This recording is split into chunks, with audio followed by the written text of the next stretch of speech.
27 साल की तकरीरों के बावजूद अभी तक हम एक दूसरे को, मुसलमान को एक दूसरे का भाई नहीं बना सके, अभी नफरतें दूर नहीं कर सकी, अभी एक दूसरे के दिलों से हसद और कीना और बुग़्ज़ और इनाद और दुश्मनी नहीं निकाल सके, कंपटीशन का माहौल खत्म नहीं कर सके।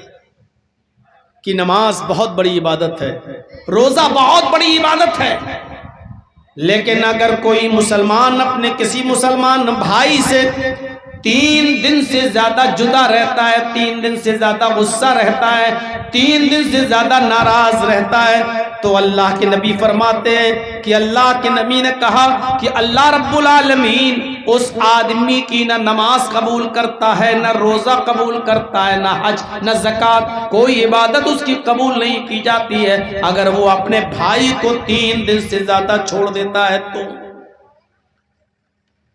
नमाज कितनी बड़ी इबादत, किसी भी हाल में माफ नहीं।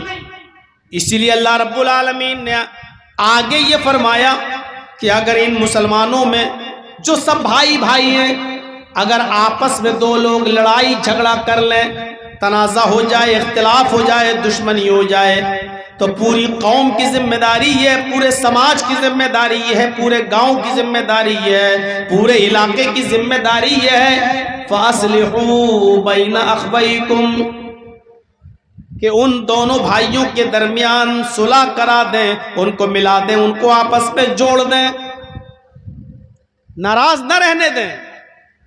हमारा अगर गांव के किसी आदमी से, अपने मोहल्ले में किसी आदमी से नाराजगी हो जाए तो पूरे मोहल्ले की जिम्मेदारी, हमारी अपने गांव में किसी से दुश्मनी हो जाए, लड़ाई हो जाए, तो पूरे गांव की जिम्मेदारी ये बनती है कि इस दुश्मनी को ज्यादा दिन तक कायम न रहने दें, बल्कि समाज के लोगों को चाहिए, कितनी जबरदस्त तालीम दी जा रही है, फ़अस्लिहू बैना अख़वैकुम, उन दोनों के दरमियान सुलह करा दो, इन्नमल मुअमिनूना इख़्वा फ़अस्लिहू बैना अख़वैकुम, सब मुसलमान भाई हैं, अगर इनमें कुछ लड़ाई झगड़ा तनाज़ा इख्तिलाफ किसी भी मामले में हो जाए तो आए गांव वालों, आए समाज वालों, आए सोसाइटी वालों, तुम सब मिलकर उन दोनों भाइयों के दरमियान सुलह करा दो, उनके दरमियान भाईचारगी पैदा करा दो। इसीलिए नबी अकरम सल्लल्लाहु अलैहि वसल्लम ने यहां तक फरमाया, 6 लड़कियों के बाद एक लड़का पैदा हुआ, खुशी हुई, अभी एक लड़का अल्लाह ने दिया, बहुत खुश हो, इसी वक्त अजान की आवाज आ रही है, इस वक्त भी तुम्हें नमाज पढ़ने जाना है, बहुत बड़ी खुशी मिली है और अजान हो चुकी, इस खुशी के मौके पर भी नमाज पढ़ो, तुम्हारा जवान बेटा मर गया है, इंतकाल कर गया है, तुम्हें बहुत दुख हुआ है, लेकिन अजान हो रही है, तो इस दुख के मौके पर भी नमाज पढ़ो। यानी अल्लाह को नमाज से कितना प्यार है, किसी भी कीमत पर वो माफ नहीं है, हर हाल में पढ़ना है। लेकिन ये नमाज भी अल्लाह के नबी फरमाते कबूल नहीं होगी अगर तुम्हारा भाई तुमसे नाराज है, कोई मुसलमान तुमसे नाराज है, 3 दिन से ज्यादा अगर तुम उसको नाराज रखते हो, नाराजगी है, तो नमाज कबूल नहीं होगी, रोजा कबूल नहीं होगा, हज कबूल नहीं होगा, ज़कात कबूल नहीं होगी। इससे आप अंदाजा लगा रहे हैं आप। फ़अस्लिहू बैना अख़वैकुम, अपने भाइयों के दरमियान सुलह करा दिया करो, मत उनको दूर रहने दो। झूठ कितना बड़ा गुनाह है। अल्लाह के नबी फरमाते हैं जब कोई बंदा झूठ बोलता है तो उसके मुंह से निकलने वाले झूठ की बदबू से फरिश्ता 1 मील दूर भाग जाता है। आप अंदाजा लगा सकते हैं झूठ कितनी खराब चीज है। जब आदमी झूठ बोलता है तो उसके करीब रहने वाला फरिश्ता उस झूठ की बदबू से 1 मील दूर भाग जाता हो। लेकिन अल्लाह के नबी फरमाते हैं कि अगर 2 भाइयों को, 2 मुसलमानों को अगर आपस में मिलाना हो और आपकी बातचीत से वो मामला हल नहीं हो रहा हो, वो मिल नहीं रहे हो और आपको मालूम हो कि झूठ बोल देने से ये दोनों एक हो जाएंगे, झूठ बोलकर इन दोनों को मिलाया जा सकता है, इन दोनों का इख्तिलाफ दूर किया जा सकता है, तो अल्लाह के नबी ने फरमाया लैसल कज़्ज़ाब अल्लज़ी युस्लिहु बैनन नास, जो लोगों के दरमियान सुलह करा रहा है, उस सुलह कराने में अगर वो झूठ बोलना पड़े और ज्यादा झूठ भी बोलना पड़े तो ऐसा झूठ बोलने वाले को अल्लाह के यहाँ कज़्ज़ाब नहीं लिखा जाता, उसको झूठा नहीं लिखा जाता, यानी इस झूठ बोलने पर उसको गुनाह नहीं मिलता। भाईचारा कितनी बड़ी नियामत है, कितनी बड़ी नियामत। इस्लाम के आने से पहले हालात कितने खराब थे, एक एक रोटी और एक एक बोटी के पीछे लोग एक दूसरे को कत्ल कर दिया करते थे। एक आदमी की बकरी दूसरे आदमी के खेत में चली गई और थोड़ी सी घास खा ली, वो आया कि तेरी बकरी ने मेरे खेत में आकर घास खा ली है। बकरी के मालिक ने कहा तो क्या हुआ, जानवर है, खा लिया तो खा लिया, अच्छा मुझसे जबान चलाता है। इस बात को लेकर दोनों में लड़ाई होती है, फिर ये लड़ाई कबीलों में पड़ जाती है, कबीलों तक पहुंच जाती है, फिर दोनों कबीलों के दरमियान ये लड़ाई चलती है। आपको अंदाजा होगा एक बकरी के खेत में चारा खा लेने की वजह से, थोड़ी सी घास खा लेने की वजह से ये लड़ाई दोनों कबीलों के दरमियान चली तो 27 साल तक चलती रही। 27 साल तक, इतनी सी बात पर 27 साल तक जंग होती रही।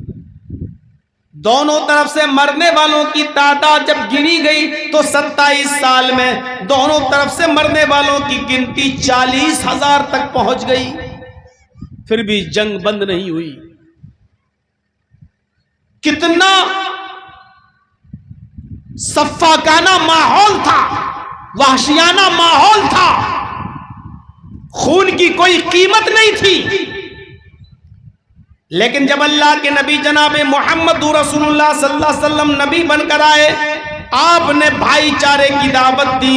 यही लड़ने वाली कौम जब इस्लाम के साए में आई तो इतनी ज्यादा भाईचारे की पाबंद हो गई कि जंग यरमूक के अंदर कुछ लोग, कुछ सहाबा जख्मी हो गए, जमीन पर लेट गए, लड़ने की ताकत नहीं, जिस्म से खून ही खून टपक रहा है।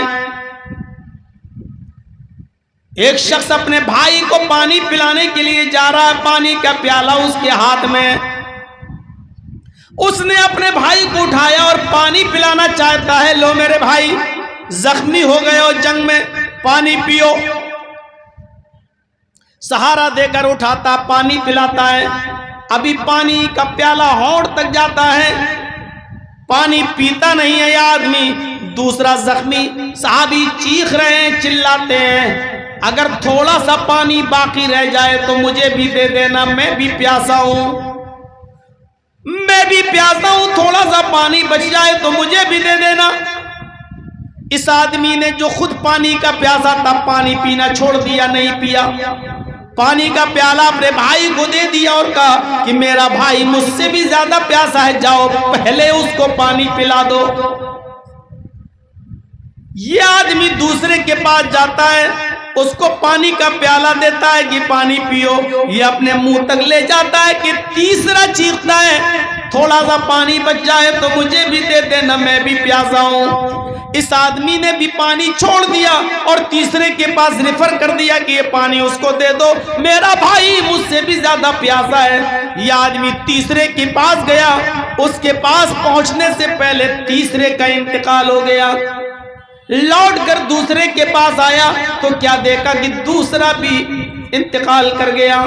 फिर वही पानी का भरा हुआ बर्तन लेकर अपने भाई के पास आया, जहां से पिलाना शुरू किया था, पहले के पास आया तो क्या देखता है कि मेरा ये भाई भी अपनी जान जाफरी के सुपुर्द कर चुका है, इसका भी इंतकाल हो गया। जो कौम एक बकरी के थोड़ा सा घास खा लेने की वजह से 27 साल तक लड़ती हो और 40-40 हजार आदमी मार डाले जाते हो, फिर भी जंग बंद न होती हो। ऐसी खूनखार कौम को अल्लाह के नबी ने अपनी तालीम से, मोहब्बत से और अखलाक से ऐसा बना दिया कि जो एक दूसरे की जान लेते थे वो एक दूसरे के लिए अपनी जान देने लगे। नहीं, मुझसे ज्यादा वो प्यासा, पहले उसको पानी पिलाओ। उसके पास गए, नहीं वो हमसे ज्यादा प्यासा है, उसको पानी पिलाओ। उसके पास पानी लेके पहुंच गए। उस तीसरा जैसे ही उसको बैठे पानी पिलाने के लिए, उसका इंतकाल हो गया। गौर करो, एक दूसरे ने एक दूसरे के लिए अपनी जान दे दी। ये मोहब्बत इस्लाम ने पैदा की। इसी का जिक्र कुरान में अल्लाह रब्बुल आलमीन ने कुछ इस तरह किया है, वज़कुरू निअमतल्लाहि अलैकुम इज़ कुंतुम आदान फ़अल्लफ़ बैन क़ुलूबिकुम फ़अस्बहतुम बिनिअमतिही इख़वाना। अल्लाह की उस नेमत को याद करो जो उसने तुम पर बरसाई है कि तुम आपस में एक दूसरे के दुश्मन थे। तुम आदान, जब आपस में तुम एक दूसरे के दुश्मन थे, एक दूसरे की गर्दनें उड़ा दिया करते थे, एक दूसरे को कत्ल कर दिया करते थे, एक दूसरे को मार दिया करते थे, एक दूसरे के खून के प्यासे थे। फ़अल्लफ़ बैन क़ुलूबिकुम, तो अल्लाह ने तुम्हारे दिलों में मोहब्बत पैदा कर दी, तुम्हारे दिलों में उल्फत डाल दी। फ़अस्बहतुम बिनिअमतिही इख़वाना, तो तुम अल्लाह की नेमत से, मोहम्मदुर रसूलुल्लाह की आमद से और इस्लाम के आ जाने से तुम आपस में भाई भाई बन गए। भाई भाई बना दिया, भाई भाई। तालीम भी दी तो ऐसी दी, जो अपने लिए पसंद करो वो अपने भाई के लिए पसंद करो। इस तालीम में क्या है? जो तुम अपने लिए पसंद करते हो वही अपने मुसलमान भाई के लिए पसंद करो। यहां तो यह हाल है कि जर्जी साहब अगर चाय की दुकान खोल लें और 15-20 दिन में अच्छी चलने लगे, लोग कस्टमर आने लगे और हमारी चाय के चर्चे होने लगे, तो हमारे गांव के किसी आदमी को मेरी ये खुशी देखी नहीं जाएगी और मेरे बगल में अपनी चाय की दुकान खोल लेगा। अगर मैं एक कपड़े की दुकान पर बैठकर कपड़ा बेच रहा हूं तो हमारे गांव के किसी आदमी को यह खुशी देखी नहीं जाएगी, ये कमा रहा है। इसका मतलब यह है कि हम भी कपड़े की दुकान इसके बगल में खोल लें, कंपटीशन का दौर है। ये सूरत हाल पैदा हो गई है आज हमारी। क्या आप पसंद करते हैं कि आप जहां दुकान खोलें वहां आपके बगल में कोई दूसरा खोले? जब आप ये पसंद नहीं करते तो आपको ये कैसे गवारा है कि उसकी चाय की दुकान चल रही है, हम भी उसके बगल में चाय की दुकान खोल लें?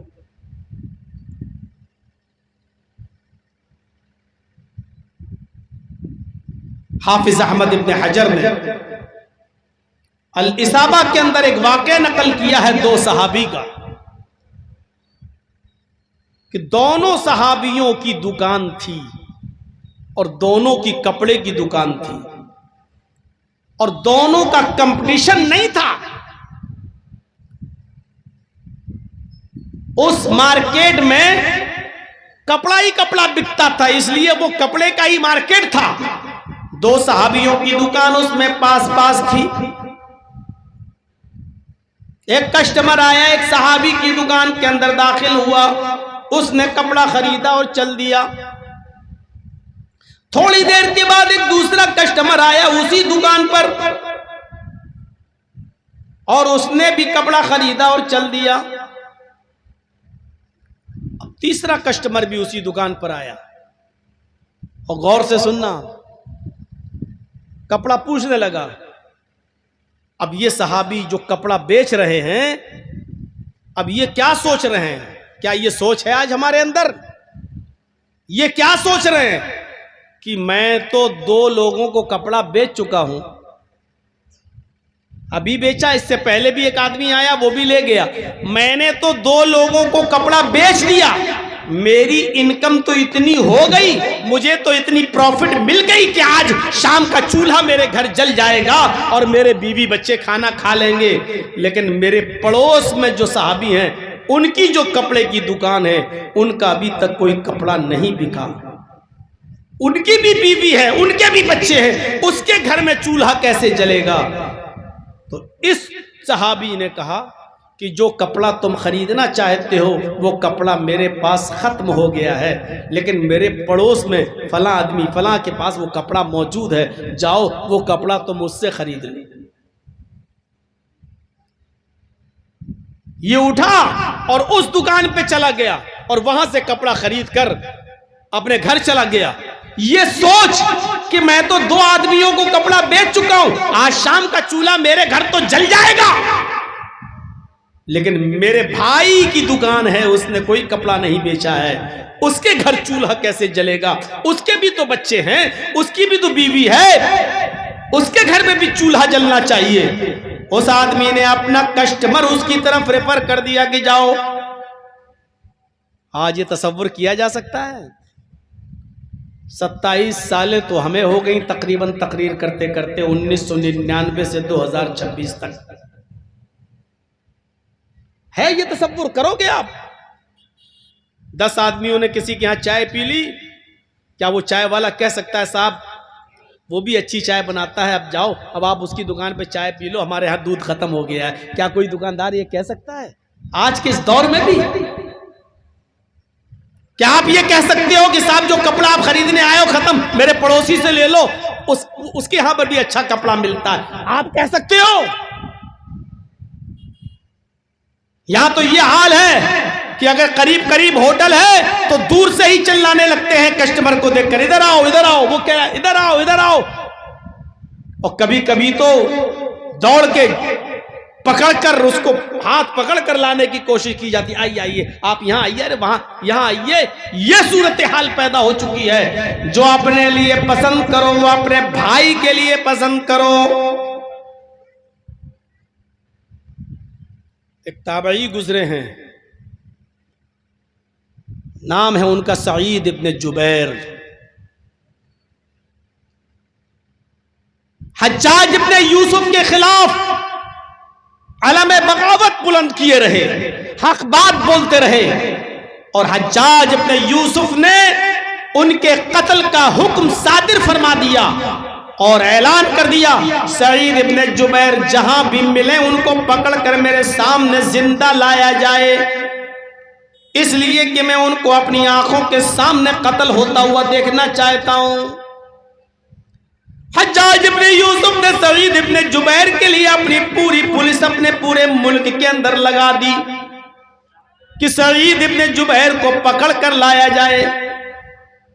सईद इब्न जुबैर कभी यहां छिपते कभी वहां छुपते, बहुत नेक आदमी थे, इसलिए कोई भी मुसलमान उनको अपने घर में जगह दे देता था, आइए रात यहां गुजार लीजिए, चलिए चुपचाप, आज यहां मत रहिए, कहीं ऐसा ना हो कि पुलिस को खबर लग जाए, कल दूसरी जगह चले जाइए। वो बचते बचाते रहे। एक दिन ऐसा हुआ कि किसी की यहां वो आराम फरमा रहे थे रात में, और हज्जाज इब्न यूसुफ की पुलिस को पता चल गया। हज्जाज इब्न यूसुफ की पुलिस को खबर हो गई, किसी ने मुखबिरी कर दी कि फला के घर में है सईद इब्न जुबैर, और मुखबिरी अपने ही करते हैं, मुखबिरी अपने ही करते हैं, दूसरे लोग नहीं, अपने। कोरोना में क्या माहौल था, गोश्त तक नहीं मिल रहा था, और चोरी छिपके हम लोगों के यहां, हमारे शहर इटावा का यह हाल था कि चोरी छुपे अगर कहीं एक घर में बकरा ज़िबा कर लिया और लोगों को बताया आप गोश्त यहां से ले जाओ, तो अपने ही लोगों ने मुखबिरी कर करके पकड़ाया था कि देखो फला के घर में आज बकरा ज़िबा हुआ है। अपने मुखबिरी करते हैं। सईद इब्न जुबैर के बारे में भी हज्जाज की पुलिस को अपनों ने मुखबिरी कर दी कि सईद इब्न जुबैर फला के घर में छिपे हुए हैं। दो पुलिस वाले रात में छापा मारते हैं और सईद इब्न जुबैर को गिरफ्तार कर लेते हैं, पकड़े जाते हैं। जो चीज मैं बताने जा रहा हूं वो सुनिएगा। सईद इब्न जुबैर पकड़े जाते हैं। सईद इब्न जुबैर को पकड़कर हज्जाज इब्न यूसुफ के पास लाने की तैयारी होती है, लेकिन इतने दूर पे है हज्जाज, इतना दूर है हज्जाज कि 1 हफ्ता लगेगा। अगर घोड़े पर भी बैठकर चला जाए तो हज्जाज तक पहुंचने में 1 हफ्ते का टाइम लगेगा, 1 हफ्ता। पुलिस वाले उनको लाते हैं, सुबह से शाम तक चलाते हैं। वो पुलिस वाले भी मुसलमान हैं, हज्जाज की पुलिस है लेकिन वो भी मुसलमान है। जोहर का वक्त होता, सईद इब्न जुबैर नमाज की इजाजत मांगते, पुलिस वाले नमाज की इजाजत दे देते। खड़े होकर देखते रहते कहीं सईद इब्न जुबैर भाग न जाए। जब सईद नमाज पढ़ लेते उसके बाद फिर पहला पुलिस वाला नमाज पढ़ता, दूसरा सईद को पकड़े रहता। जब पहला नमाज पढ़ लेता तो पहला सईद को पकड़ लेता और दूसरा फिर नमाज पढ़ता। इस तरीके से सईद इब्न जुबैर को लाने की कोशिश की जा रही है। और सईद इब्न जुबैर का अखलाक इतना अच्छा अखलाक कि उन पुलिस वालों के दिल मोम हो गए।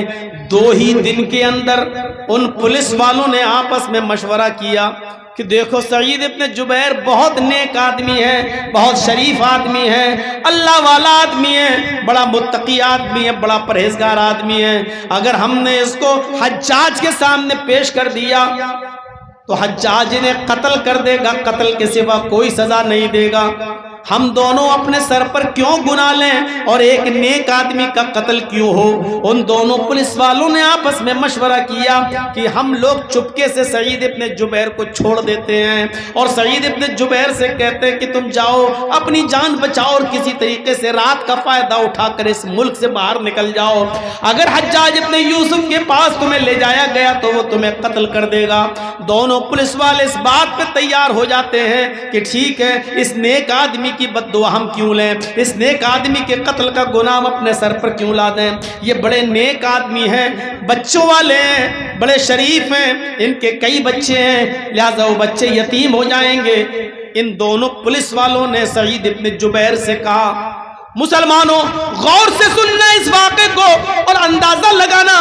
सईद इब्न जुबैर से वो पुलिस वाले कह रहे हैं, ऐ सईद, अगर मैं तुम्हें हज्जाज के सामने पेश कर दिया, हज्जाज तुम्हें कत्ल कर देगा।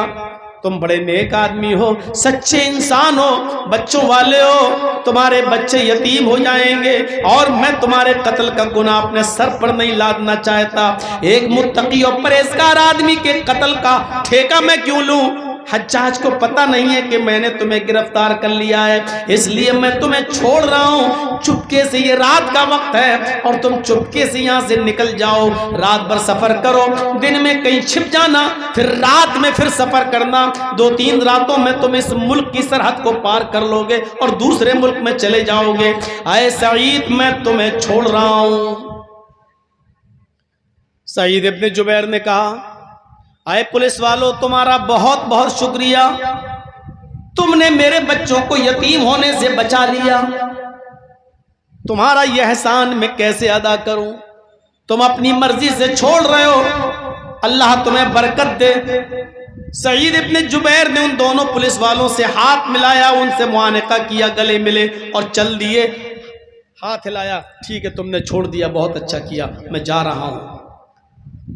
सईद इब्न जुबैर निकले, अभी मुश्किल से 100 कदम या 200 कदम आगे बढ़े होंगे। 100 कदम या 200 कदम आगे बढ़े होंगे, वहीं से पलट जाते हैं। फिर भागने का पूरा मौका, लेकिन भागते नहीं, वहीं से पलटते हैं और दौड़ते हुए फिर पुलिस वालों की तरफ आते हैं और इन दोनों पुलिस वालों के पास आकर कहते हैं, मैं ऐसा नहीं कर सकता। इन पुलिस वालों ने कहा, क्या हुआ तुम्हें। कहा कि मुझे हज्जाज के पास ले चलो।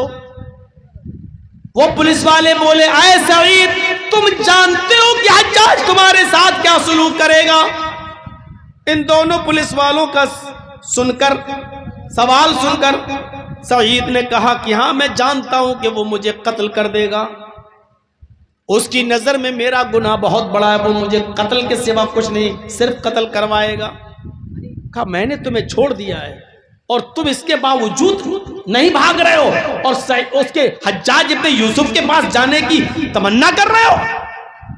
कहा तमन्ना नहीं कर रहा हूं, बल्कि मैं तुम दोनों को देख रहा हूं, तुम दोनों ने मुझे छोड़ दिया है, मैं तुम्हें देख रहा हूं, तुम्हारी वजह से मैं नहीं भाग सकता।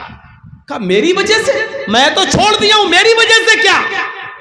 कहा सुनो, जिस जासूस ने मेरी जासूसी की तुमको और बताया कि सईद इब्न जुबैर फला के घर में छिपे हुए हैं और तुम दोनों ने आकर मुझे पकड़ लिया, उस जासूस को तो पता ही होगा कि तुम दोनों ने मुझे पकड़ लिया, अब तुम दोनों मुझे छोड़ रहे हो, कल जब हज्जाज के पास पहुंचोगे तो वो जासूस भी वहां पहुंचेगा और वो जासूस उसको बता देगा कि इन दोनों पुलिस वालों ने तो सईद को पकड़ लिया था, फिर कहीं रास्ते में छोड़ दिया।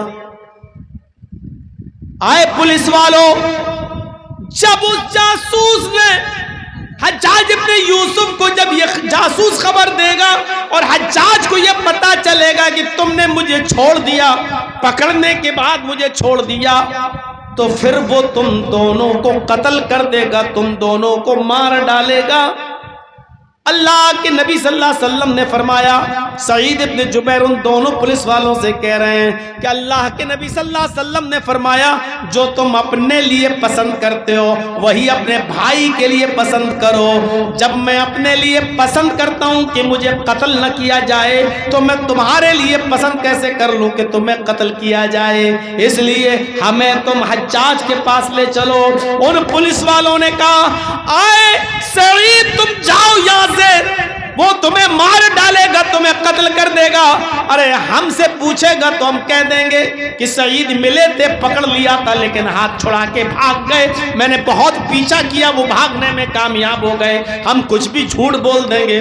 कहा नहीं, हज्जाज बहुत बड़ा जालिम इंसान है, वो हमारी भागने की वजह से तुम दोनों को कत्ल कर देगा और मैं ये नहीं चाहता कि मेरी जान बच जाए और मेरी जगह पर तुम दोनों की जान चली जाए। जब मैं अपने लिए पसंद नहीं करता वो आपके लिए भी पसंद नहीं करूंगा, लेके चलो। पुलिस वालों का इनकार, सईद इब्न जुबैर का इकरार, आखिरकार पुलिस वाले हिम्मत हार गए और सईद इब्न जुबैर को पकड़ कर लाए और हज्जाज के सामने पेश कर दिया। सईद इब्न जुबैर नहीं माने, नहीं मैं चलूंगा तुम्हारे साथ, और उन दोनों पुलिस वालों ने हज्जाज के सामने जब पेश किया तो सईद इब्न जुबैर को हज्जाज ने देखा और देखने के बाद मुस्कुराया। कितने दिन भाग कर रहे हो, जाओगे कहां? मेरी पुलिस वो है जो पाताल से भी ढूंढ लेती है मुजरिम को। लिहाजा जल्लाद को बुलवाया गया, खूनी चमड़ा बिछाया गया, हाथ पीछे से बांधे गए और सईद इब्न जुबैर को बिठा दिया गया। ऐसे हाथ पीछे बंधे, गर्दन इस तरीके से डाल दिया गया है, खूनी चमड़ा बिछा हुआ है, जल्लाद तलवार लिए खड़ा हुआ है। और फिर वही हुआ जिसका डर था, उन पुलिस वालों को भी मालूम था कि सईद इब्न जुबैर अब बचेंगे नहीं, और खुद सईद इब्न जुबैर को ये मालूम था कि अब मैं बचूंगा नहीं। लिहाजा उस जल्लाद ने हज्जाज इब्न यूसुफ की आंखों के सामने हज्जाज का हुक्म पाकर सईद इब्न जुबैर की गर्दन पे तलवार मार दी और सईद इब्न जुबैर को कत्ल कर दिया। पूरा वाकया बयान करने का मकसद यह है कि सईद इब्न जुबैर ने अपने आप को कत्ल करवाना पसंद कर लिया, लेकिन उन दोनों पुलिस वालों को फंसाना गवारा नहीं किया। वो ये नहीं चाहते थे कि मेरी जान बच जाए और मेरी जगह पर ये दोनों पकड़े जाएं और फंसे और इन दोनों को कत्ल कर दिया जाए। मेरे भाइयों, ये एक मुसलमान की जिम्मेदारी होती है, एक मुसलमान की पहचान होती है, और इसी को कहा इन्नमल मुमिनूना इख्वा, मोमिन आपस में भाई भाई हैं। और मुसलमान का काम ये होता है जो अपने लिए पसंद करता है वही दूसरे के लिए भी पसंद करता है, और जो अपने लिए पसंद नहीं करता वो आपके लिए भी पसंद नहीं करता। हम मुसलमान हैं और है तो ये सिफत पाई जाती है। क्या हम अपने लिए जो पसंद करते हैं वो आपके लिए भी पसंद करते हैं? क्या हम अपने लिए जो चीज नापसंद करते हैं वो आपके लिए भी नापसंद करते हैं? नहीं। फिर मुसलमान का याद रखिएगा, ईमानी रिश्ता खूनी रिश्ते से ज्यादा अहमियत रखता है। अगर एक काला कलूटा दूर दराज से आया हुआ आदमी, सियाफाम आदमी अगर कलमा पढ़ता है और कलमा पढ़कर इस्लाम ला चुका है और आपका अपना सगा भाई इस्लाम से दूर है, काफिर है, तो जो अहमियत उस सियाफाम और काले कलूटे कलमा गो मुसलमान की होगी, आपके सगे भाई की उतनी अहमियत नहीं होगी। एक वाकया आपके सामने रखता हूं। जंगे बद्र हुई। जंगे बद्र में 70 काफिर कैद किए गए, 70 मारे गए और 70 कैद किए गए। इन 70 काफिरों में एक काफिर था जिसका नाम था आदी इब्ने उमैर। क्या नाम था? आदी इब्ने उमैर। ये भाई थे किसके? मुसअब इब्ने उमैर के। मुसअब के भाई थे आदी और बाप दोनों के थे उमैर। एक बाप के 2 बेटे, एक का नाम आदी और एक का नाम मुसअब। मुसअब इस्लाम ला चुके थे। मुसअब जंगे बदर में नबी अकरम मोहम्मद रसूलुल्लाह का साथ दे रहे थे और आदी अबू जहल का साथ दे रहा था। जब जंग खत्म हुई और 70 काफिर पकड़े गए, उन 70 काफिरों में आदी इब्ने उमैर भी, मुसअब इब्ने उमैर का भाई भी पकड़ा गया जो काफिर था। सारे काफिरों के पैरों में बेड़ियां डाली जा रही थी। चलो भाग ना जाए रात में, ये लोग पैरों में बेड़ियां डाल दी जा रही थी। सहाबा एक दूसरे के पैरों में बेड़ियां डाल रहे थे। जब नंबर आता है आदी के पैरों में बेड़ियां डालने का, मंजर देखिए आप।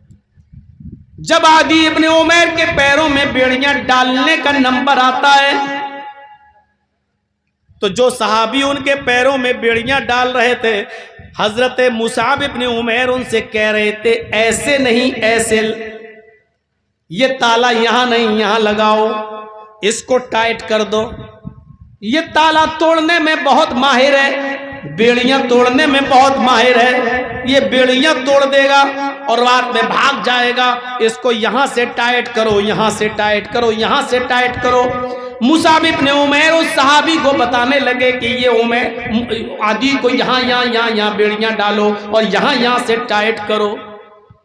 आदी ने देखा कि मेरा भाई ये मशवरा दे रहा है तो गुस्से से आंख लाल पीली करके बोला, थूकता हूं तेरे चेहरे पर, आए मुसअब, तू भाई है मेरा? तू भाई नहीं कसाई है। कैसा भाई है?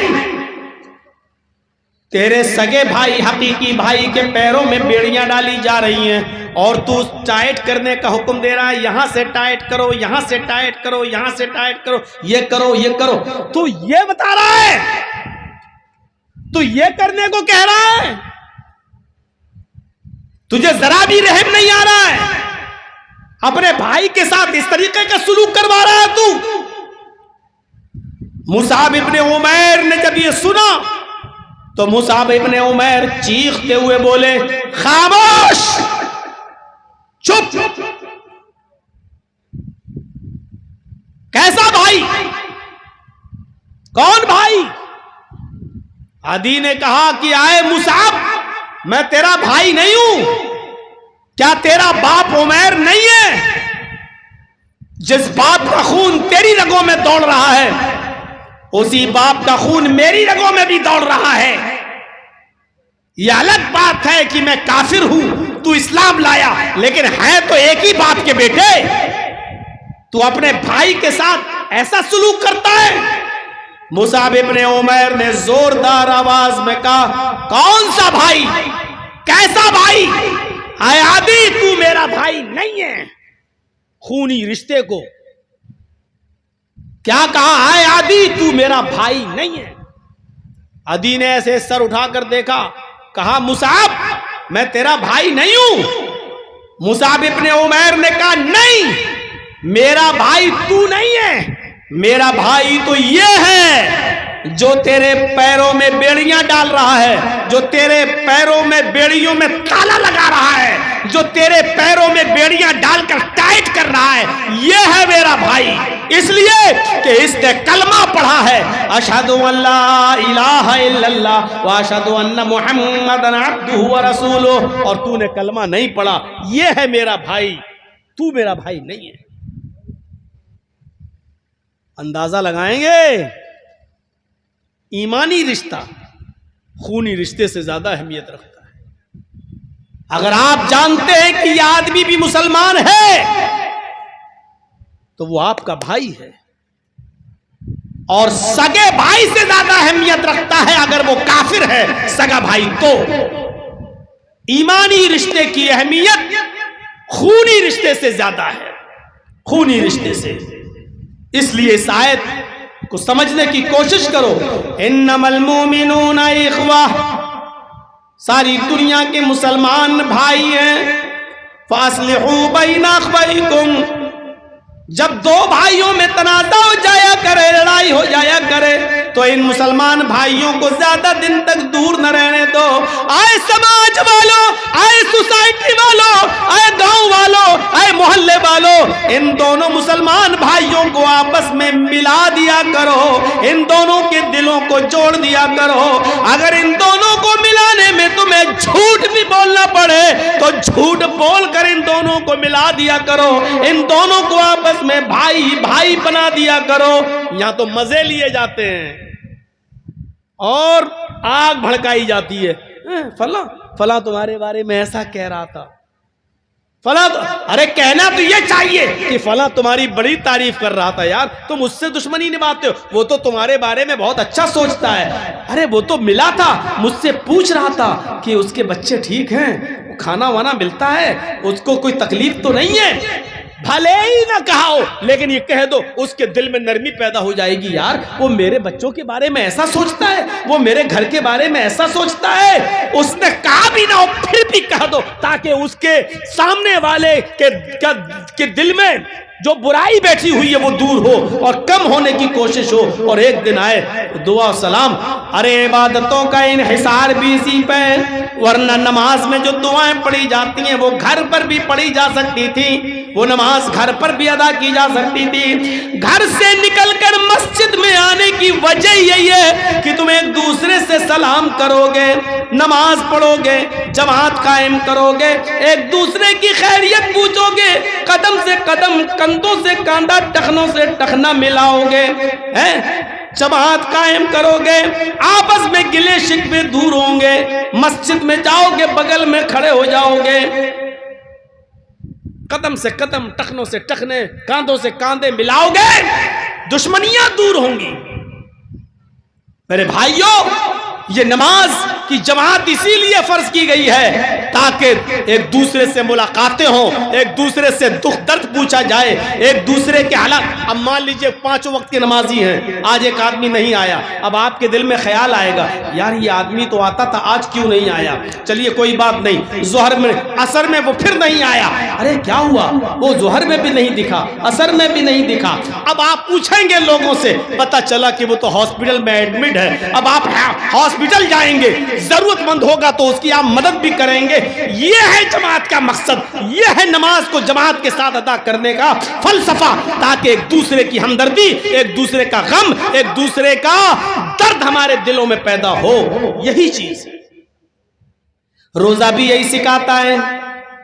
दिन भर भूखे और प्यासे रहकर आपको एहसास हो कि हम तो 1 महीना भूखे और प्यासे नहीं रह पा रहे हैं। उन गरीबों का क्या हाल होता होगा जिनके घरों में पूरे साल चूल्हा नहीं जलता, जिनके बच्चों को अच्छे से अच्छा खाना नहीं मिलता, जिनके घरों में चूल्हे नहीं जलते, करते और भूखे सो जाते हैं। मेरे भाइयों, अब आप इसीलिए रोजा का हुक्म दिया गया ताकि गरीबों का एहसास तुम्हारे अंदर पैदा हो और अपने भाई की तुम मदद करने लगो। ज़कात का भी यही फलसफा है। अगर तुम साहिब इस्तिताअत हो और निसाब को तुम्हारा माल पहुंच रहा है तो तुम्हें ज़कात देना पड़ेगी। 100 रुपए में 2.5 रुपए, 40 रुपए में 1 रुपया, 1000 रुपए में 25 रुपए, 1 लाख में 2500, ये तुम्हें ज़कात निकालना पड़ेगी। मेरे भाइयों, ये गरीबों को देना पड़ेगा। अगर 1 लाख रुपए के मालिक को 2500 तुम्हें देना पड़ेगा और 2500 में अगर आपने 2400 भी दे दिए और 2450 भी दे दिए लेकिन 50 रुपए आपने नहीं दिए तो आप गरीबों का हक मारने वाला कहलाएंगे, गरीबों के हक पे डाका डालने वाला कहलाएंगे। 1 लाख पे 25,000 ज़कात बनती है मेरे भाइयों, 2500 ज़कात बनती है। तो ये 2500 रुपए की ज़कात में अगर आपने 2450 भी दे दिए और 50 नहीं दे पाए तब भी आप खाइन हैं, तब भी आप चोर कहलाएंगे, गरीबों का हक मारने वाले कहलाएंगे। यही ज़कात का भी फलसफा है ताकि गरीबों का दर्द तुम्हारे दिलों में पैदा हो जाए। भाई भाई तुम समझो उनको और अपनी ज़कात उनके ऊपर अदा करो, निकालो। यही हुक्म है।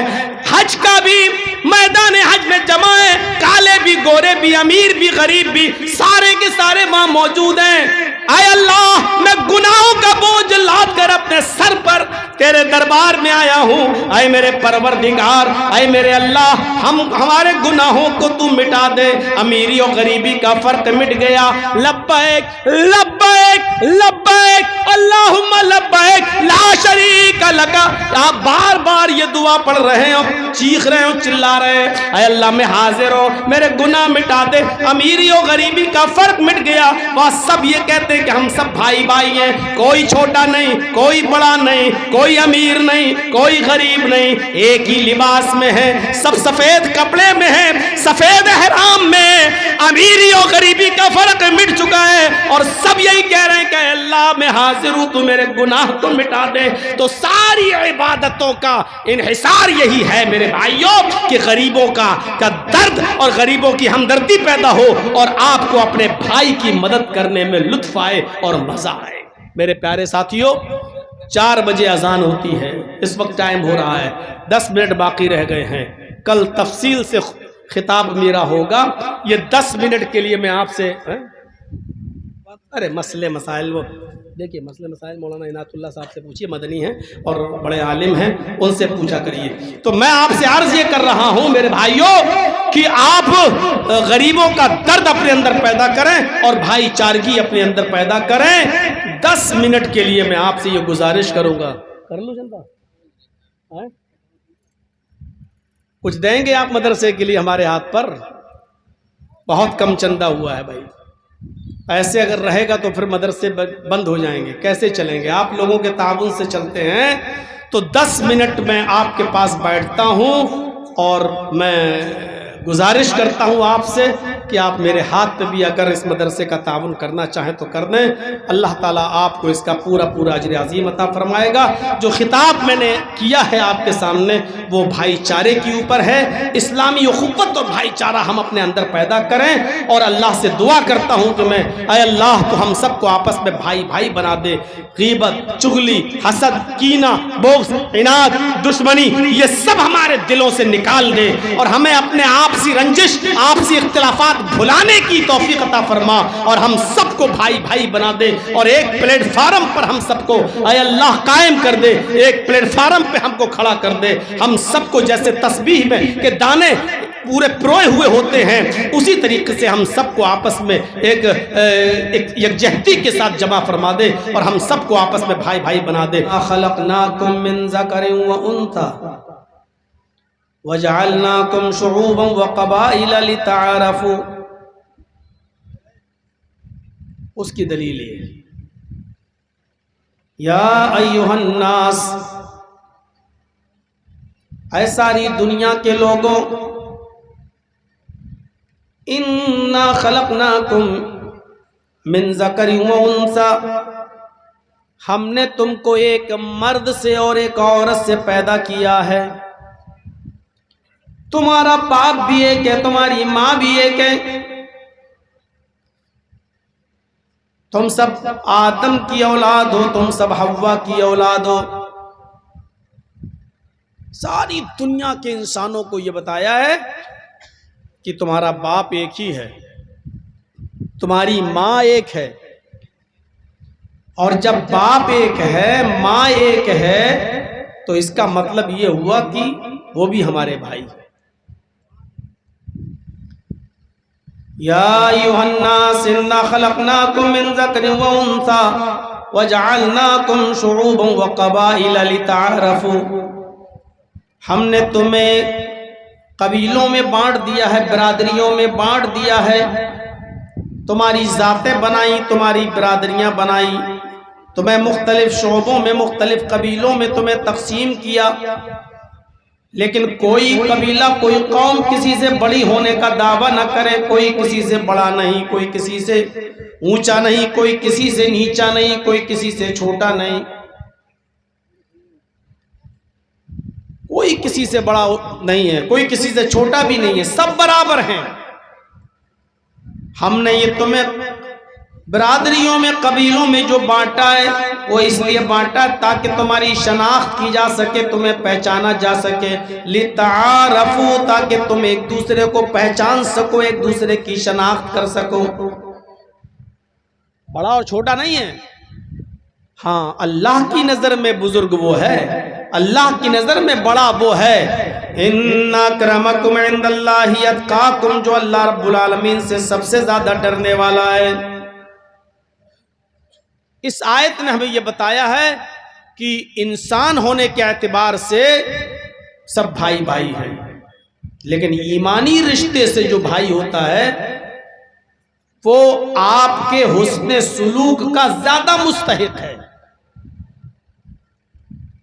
आपका अपना बेटा, जो आपका बेटा है, आप उसके ऊपर जो खर्च करेंगे, आप उसके साथ जो रियायत करेंगे, आप अपनी औलाद के साथ जो बर्ताव, जो सुलूक करेंगे, वो अपने पड़ोस के बेटे के साथ नहीं करेंगे। वो अपने खाला के बेटे के साथ, अपने चाचा के बेटे के साथ वो मामला आप नहीं अदा करेंगे। जो आपका अपना हकीकी और सगा बेटा है, जो रियायत आप उसके साथ करेंगे। आपके पड़ोस में रहने वाला एक गरीब बच्चा है, उसका बाप बहुत गरीब है, बीमार हो जाए, हॉस्पिटल में एडमिट हो जाए, आप उसकी पैसों से मदद कर सकते हो, हॉस्पिटल में देखने जा सकते हो, आधा घंटा 1 घंटा उसके पास बैठ सकते हो, 2, 4, 5, 10 हजार रुपए से आप उसकी मदद कर सकते हो। इतना ही करेंगे क्योंकि वो आपका अपना बेटा नहीं। लेकिन आपका अपना बेटा अगर बीमार हो जाए तो आप सरकारी ड्यूटी भी छोड़ेंगे, आपका कारोबार होगा तो आप कारोबार भी छोड़ेंगे, आप अपनी तिजोरी का मुंह खोल देंगे। 10,000 क्या, अगर 1 लाख भी खर्च हो रहा हो तो आप करेंगे और अपने बेटे की जान बचाएंगे। दूसरे की औलाद को आप आधा 1 घंटा देंगे, लेकिन आपकी अपनी औलाद हॉस्पिटल में एडमिट है तो आप उसको 24 घंटा देंगे। तिजोरी का मुंह खोल देंगे क्योंकि आपका अपना बेटा है। सारी दुनिया के इंसान इसी तरीके से भाई हैं, लेकिन मुसलमानों को यहां कहा कि ईमानी रिश्ते से ये मुसलमान तुम्हारे भाई हैं, तो इसका मतलब यह है कि इनके साथ जो रियायत की जाएगी वो औरों के साथ नहीं, लेकिन औरों पर जुल्म नहीं किया जाएगा। और ईमानी रिश्ते से भाई का मकाम बहुत ऊंचा होता है, बहुत बड़ा होता है। अल्हम्दुलिल्लाह,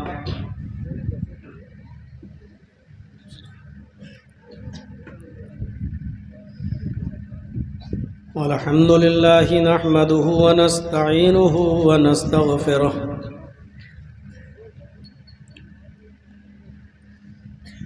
व नऊज़ु बिल्लाहि मिन शुरूरि अनफुसिना व मिन सय्यिआति अमालिना।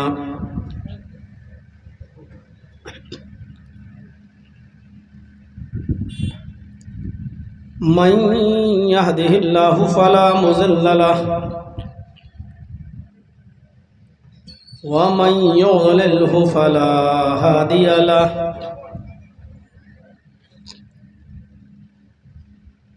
व अशहदु अल्ला इलाहा इल्लल्लाह वहदहु ला शरीक लह।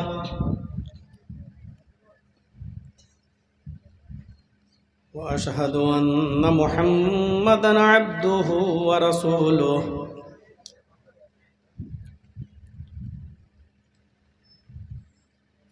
अम्मा बाद फ़इन्न खैरल हदीस किताबुल्लाह व खैरल हदी हदी मुहम्मदिन सल्लल्लाहु अलैहि वसल्लम व शर्रल उमूरि मुहदसातुहा व कुल्लु मुहदसतिन बिदअह व कुल्लु बिदअतिन ज़लालह व कुल्लु ज़लालतिन फिन्नार।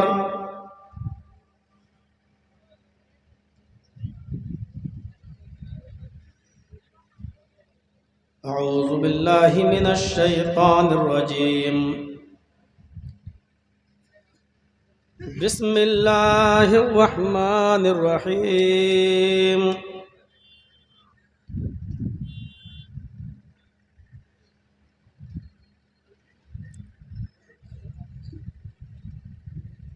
इन्नमल मुअमिनूना इख़्वह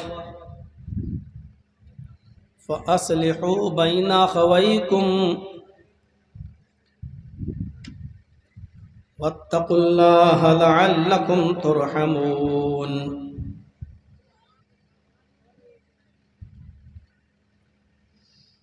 रब्बिश्रह ली सदरी व यस्सिर ली अमरी वहलुल उक़दतम मिन लिसानी यफ़क़हू क़ौली।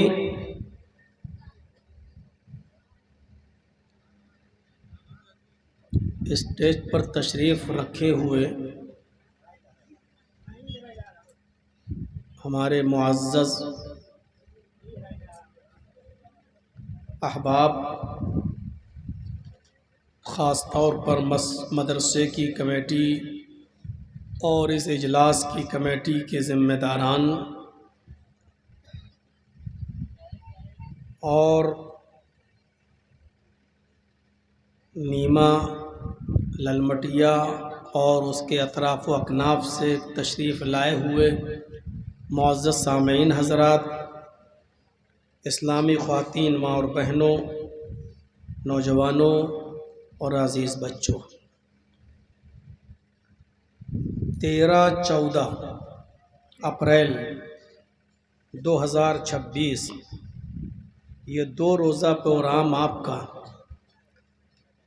जो तकरीबन 1 साल पहले ही ये डेट फ़िक्स हो चुकी थी और अपनी मुतय्यना तारीख़ पर ये 2 दिन का इजलास यहाँ रखा गया। आज ये उसका पहला दिन है और पहले दिन में आम तौर पर लोगों की भीड़ दूसरे दिन की बनिस्बत कम होती है, लेकिन फिर भी रात के 3 बजे तक आप दिल जमाई के साथ बैठे रहे और आपने मुख्तलिफ़ उलमा को सुना। अल्लाह तबारक व तआला से दुआ है कि इलाहुल आलमीन हमें सुनने से ज़्यादा अमल की तौफ़ीक़ अता फरमा। कुछ बातें आज मैं आपके सामने रखने की कोशिश कर रहा हूँ, इस उम्मीद के साथ कि आप उसको गौर से सुनेंगे और सुनने से ज़्यादा अमल करने की कोशिश करेंगे। कुरान करीम की जो आयत मैंने आपके सामने तिलावत की है, इस आयत के अंदर अल्लाह तबारक व तआला ने सारी दुनिया के मोमिनों को और सारी दुनिया के मुसलमानों को, जिन्होंने इस बात का इकरार किया है कि अल्लाह के अलावा कोई माबूद नहीं और मोहम्मद सल्लल्लाहु अलैहि वसल्लम अल्लाह के रसूल हैं, जिन्होंने कलमा पढ़ा है, उन तमाम लोगों को भाई बताया है। इन्नमल मुमिनून इख्वा, सारे मोमिन भाई हैं। ईमानी रिश्ते से, ईमानी रिश्ते से सारे मोमिन भाई हैं। और इंसानी रिश्ते से हिंदू हो, मुस्लिम हो, सिख हो, ईसाई हो, जैनी हो, बुद्धिस्ट हो, कोई भी मज़हब का मानने वाला हो, इंसानी रिश्ते से वो भी भाई है। ईमानी रिश्ते से सारे मुसलमानों को भाई बताया है, उसकी दलील यही है, इन्नमल मुमिनूना इख्वा, सारे मोमिन भाई हैं। लेकिन इसका यह मतलब नहीं कि जो मुसलमान नहीं है वो हमारे दुश्मन हैं। अल्लाह ताला ने उनको भी भाई कहा है, और उसकी दलील